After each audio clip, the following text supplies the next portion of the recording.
지금 나는 잘하고 있는 걸까? 계속 이렇게 하면 되는 건가?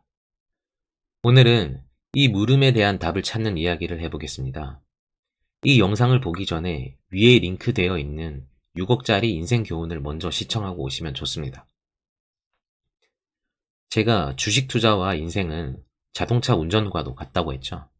목적지를 설정하고 방향과 속력을 제어하면서 안전하게 원하는 곳까지 나아가는 그 과정이 매우 닮아 있습니다. 이 과정에서 자기 객관화 없이는 원하는 바를 이루는 게 쉽지 않습니다. 아니, 불가능하다고 말하고 싶습니다. 자기 객관화. 나 자신을 제3자의 입장에서 객관화하여 돌아보는 것을 말하는데요. 저는 이걸 두 가지 측면에서 생각할 수 있다고 봅니다. 첫째, 나는 누구인가? 나는 무엇을 원하는가? 둘째, 나는 어디로 향하는가? 그리고 나는 지금 잘하고 있는가? 이 두 질문에 대한 해답을 찾아가는 과정에서 자기 객관화가 반드시 필요하다 생각합니다. 나는 누구이며 원하는 게 무엇인지 알아야 인생의 목표 또는 목적지를 설정할 수 있고, 그런 다음에 방향, 속력, 그리고 리스크 관리에 대해 끊임없이 고민하며 나아가야 합니다. 이처럼 자기 객관화는 자아 성찰과 철학에 관한 이야기가 될 수 있어서 저같이 부족한 사람이 쉽게 다룰 수 있는 주제는 아닙니다. 하지만 제 나름대로 이 주제에 대해 이야기를 해보겠습니다.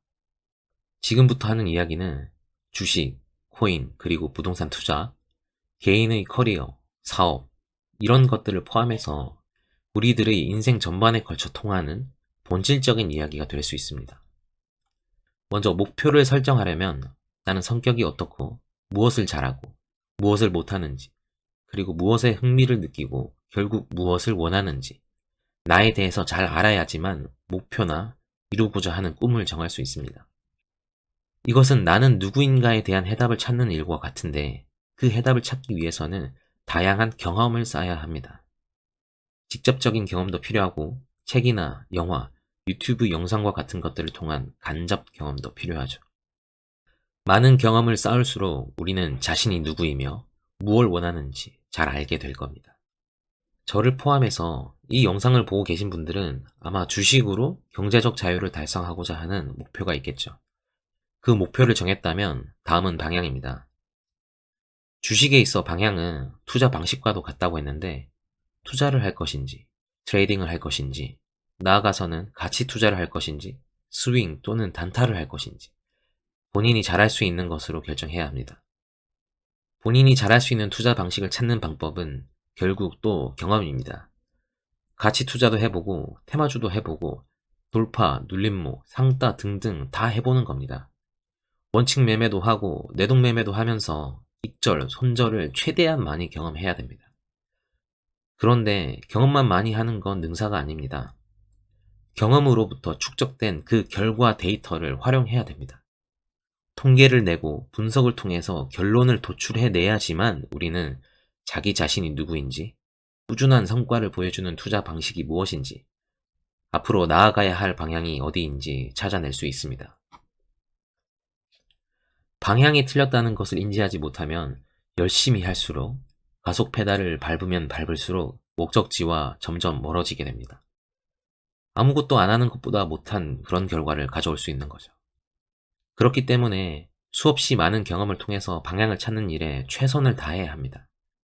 정말 죽을 힘을 다해야지만 자신이 원하는 목적지로 향하는 방향을 찾을 수 있을 겁니다. 다음은 속력입니다. 항상 과속하는 건 아닌지 신용, 미수, 비중 몰빵에 대해 경계해야 됩니다. 특히 제대로 된 방향을 찾기 전까지는 무조건 속력을 낮춰야 합니다. 방향도 모르는데 전력 질주를 한다? 미쳤습니까?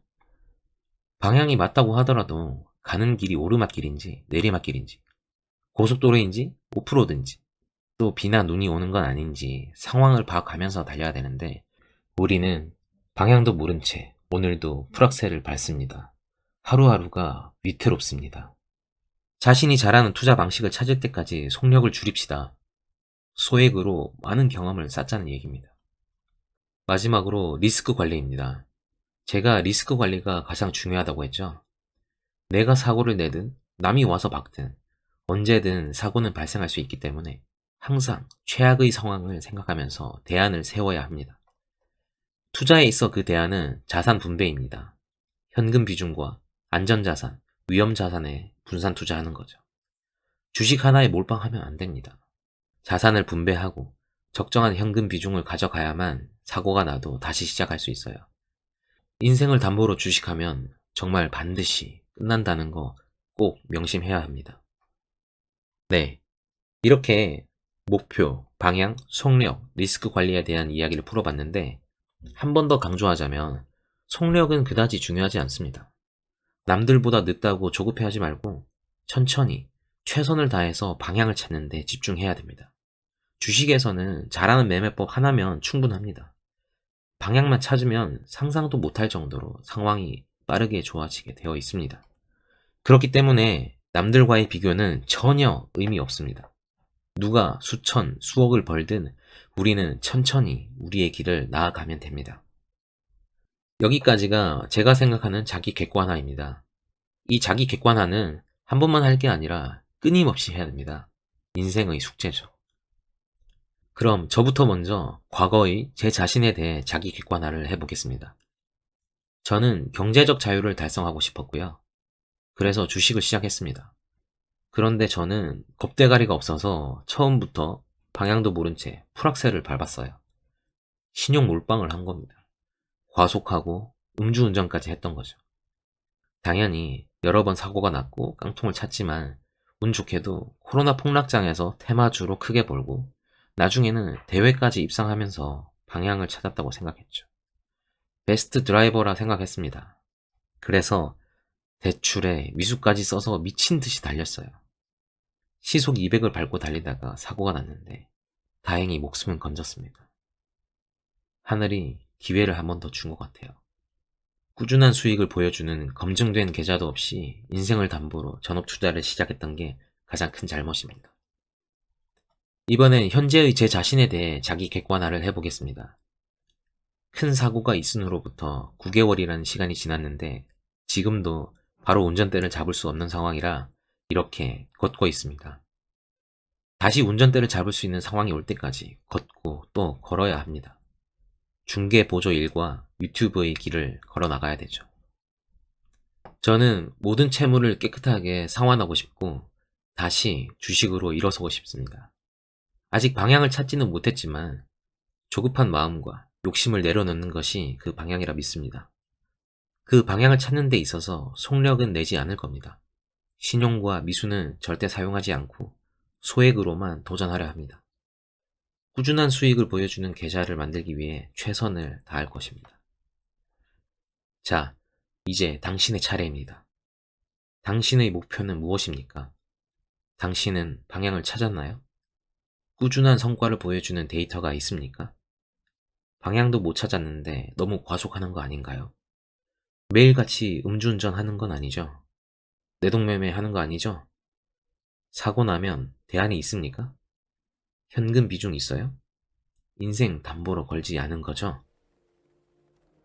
사실 당신은 이미 알고 있을지도 모릅니다. 거울을 보세요. 형편없고 초라한 내 모습이 보인다면 무언가 크게 잘못되고 있다는 겁니다. 우리 스스로에게 솔직해집시다. 진실의 방으로.